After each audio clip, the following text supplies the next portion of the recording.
Alright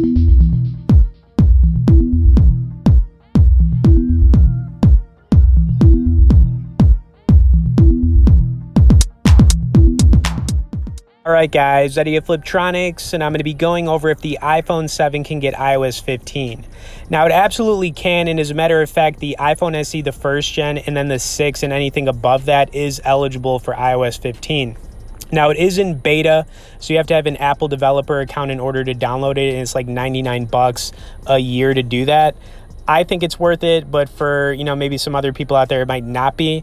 However, what I wanted to do here was compare how iOS 15 runs on the iPhone 7 to the iPhone 12 mini, because, they're so much farther apart in, the processors and when they've been released.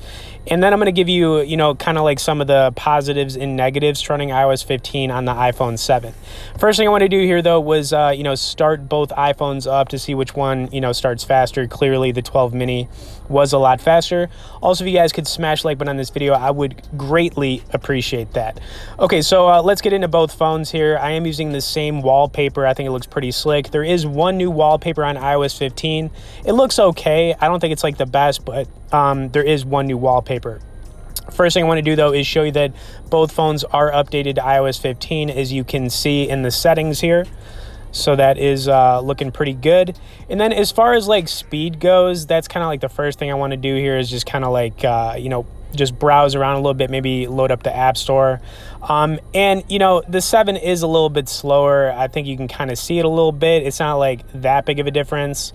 Loading things up is a little bit slower as well. It's not like super bad, but I have noticed when you're loading up like the App Store or some other apps, there is a little bit of a delay, I guess you could say, in them.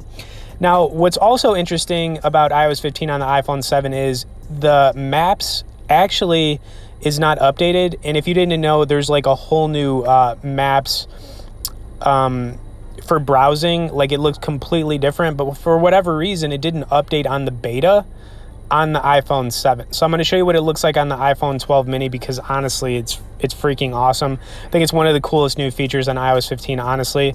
So you have like this globe now of maps, and you can actually like browse anywhere in the world on the globe and zoom in.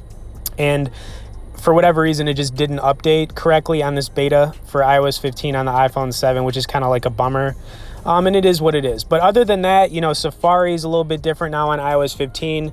You're also looking at a couple different widgets. I like, they've got an App Store widget now that looks really cool. And then they've got Game Center, which allows you to like pull up recent games that you've played, which is also really cool. So, widgets are basically the same. And then, like I said, Safari tabs are a little bit different. There's some privacy options on here as well.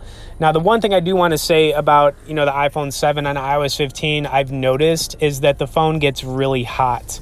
I don't know if that's just with my 7, but it does get significantly hot after you've been running your iPhone for a little bit. And that is one of the things I have noticed for sure.